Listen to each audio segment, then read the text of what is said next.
In this video, I'm going to show you the step-by-step on how I make this version of Picker Charms. Let's start with the materials. I'm going to stop the video here for a second to tell you all the things you'll need and the ones that are optional. You will need polymer clay, any color you choose, a blade or a craft knife, a sculpting tool like this one or a needle tool, and an acrylic block or anything similar.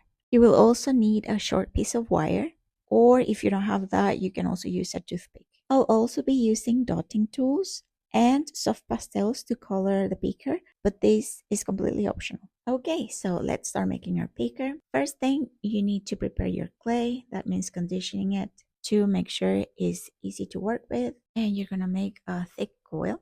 And you're gonna cut the different parts of our picker. We need to make a teardrop shape for the body. So starting with the ball, you're going to roll it in your hands and putting more pressure on one of the ends. You're going to roll it and thin it out to make the shape of a teardrop. Now place it on the acrylic block, leaving the top part free like this. This is going to be our arms, so you have to fold it over. And once you're happy on how it looks, you're gonna make a cut in the middle and you're gonna open slightly both sides. You can work it with your hands or with a tool until you're happy with it.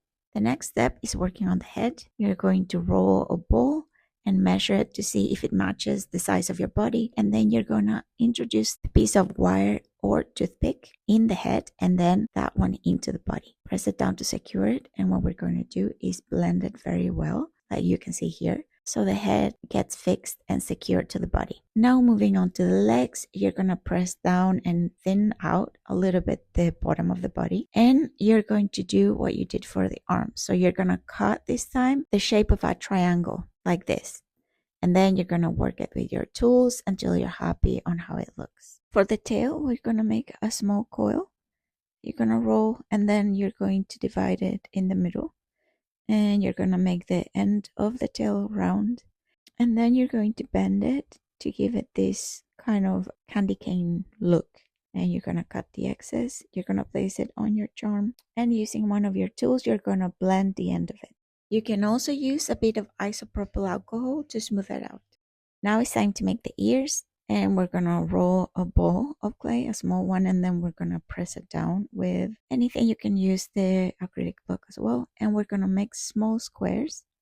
Once you're happy with the square, you're gonna make this diagonal cut, and then you're gonna slightly shape the ears like I'm doing on this part. And then you just place it on it and blend all the edges. And then we're going to repeat with the other side. For the eyes, using one of our dotting tools, starting with a smaller one to know where you want to place the eye. And then using bigger and bigger sizes until you reach the size of the eye you want. We'll continue with the eyes a little bit later after we're done our first bake. For the nose, we're going to roll a small piece of clay into a thin coil. You can choose whatever color you want for the nose, and we're gonna make a ball. I'll try to make it a little bit longer on the side so it's more of an oval, and then I press it on the face in between the eyes but a little bit on the lower side. Tap a little bit more to secure it, and then you can shape it however you like. You can press on the sides to make it like a sort of an inverted triangle.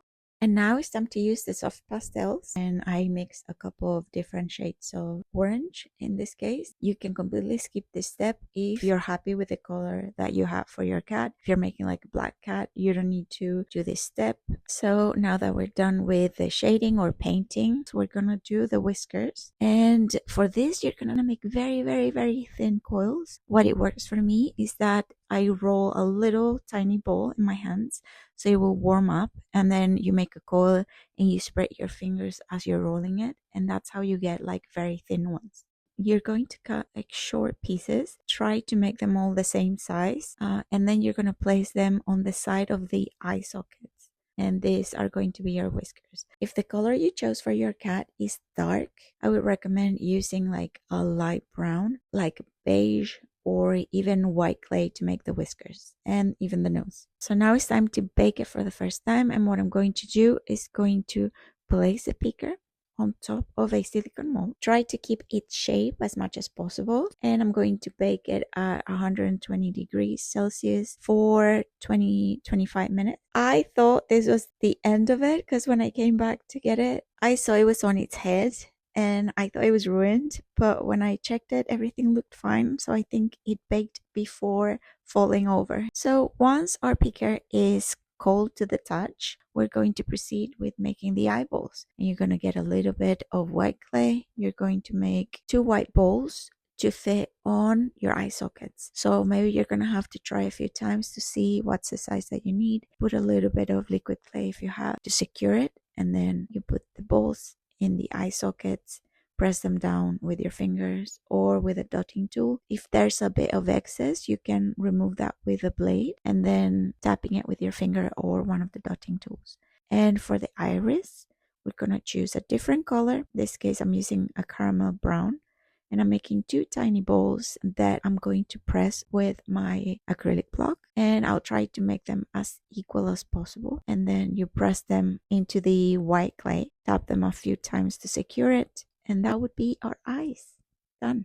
The following step is completely optional. You can just stop your picker charm here and put it in the oven again and bake it for the last time. I wanted to add a flower on the head of my picker, and I made these little leaves. You just make balls and then you can press them down either on this type of mat or on your hand as well. Put a little bit of liquid clay so the leaves and the flower can adhere to the picker when it bakes.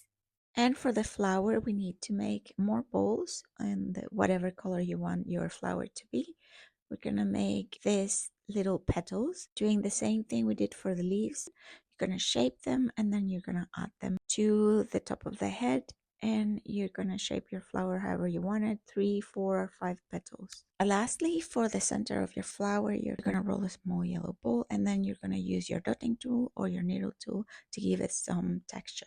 We are almost done, but before we do so, we need to put some shiny parts on the eyes. And to do that, we're going to roll a thin white clay coil, and we're going to make very, very tiny balls, and we're going to place them on the eyes, whatever place you want. And then you have to do the exact same on the other eye so they match. Once you're done, tap it with your fingers or with your tools to fix it to the other part of the eye. And now that you're done, it's time to put your picker back in the oven for 10 or 15 minutes depending on the oven that you have. And once your picker has cooled down, you have it all ready. And now if you see any details that you want to fix, either fingerprints or maybe some lint or dust that got stuck in the clay, you can use some acetone with a cotton bud and rub it slightly. Any kind of shine or details that you want to blur, acetone is good for that, but be careful because if you rub on the parts that you color with the soft pastels, it will remove it.